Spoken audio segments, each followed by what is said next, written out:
ഇന്ന് ഞങ്ങൾ വോട്ട് ചെയ്യാൻ പോവാണ്. ഇവിടെ കാനഡയിലെ ഫെഡറൽ ഇലക്ഷനാണ്, അതായത് നമ്മുടെ നാട്ടിലെ പാർലമെൻറ്റ് ഇലക്ഷൻ പോലെ. ഞങ്ങളുടെ വോട്ടെന്ന് പറയുന്നത് ഇവിടുത്തെ ഒരു ഹോട്ടൽ വെച്ചിട്ടാണ്, ഹോളിഡേ ഇൻ ഹോട്ടൽ. കാനഡയിൽ മാറ്റത്തിൻ്റെ ശങ്കലി കൊണ്ടുവരാൻ പറ്റുമോ ഞങ്ങളെ നോക്കട്ടെ. ആർക്കാ വോട്ട് ചെയ്യുന്നത്?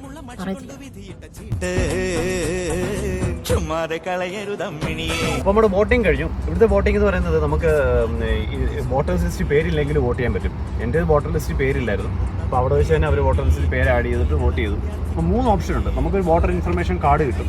ആ കാർഡ് കൊണ്ട് പോയി വോട്ട് ചെയ്യാം. അതല്ലെങ്കിൽ ഏതെങ്കിലും ഗവൺമെൻറ് പ്രൂഫ് മതി, ഗവൺമെൻറ് ID.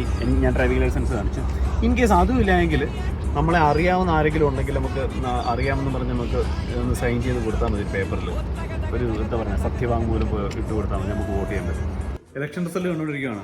ഇപ്പോൾ ലിബറൽ ഒരു 10-18 സീറ്റിന് മുന്നിട്ട് നിൽക്കുന്നു. ഒരു അർദ്ധരാത്രിയോടുകൂടി ഒരു മികച്ച ചിത്രം കിട്ടും ആരായിരിക്കും അടുത്ത കാനഡ ഭരിക്കുന്നത്. അങ്ങനെ ഇലക്ഷൻ റിസൾട്ട് വന്നിരിക്കുകയാണ്. ലിബറൽസ് വീണ്ടും കാനഡ ഭരിക്കാൻ പോകുന്നു. ലിബറൽസ് 3.0.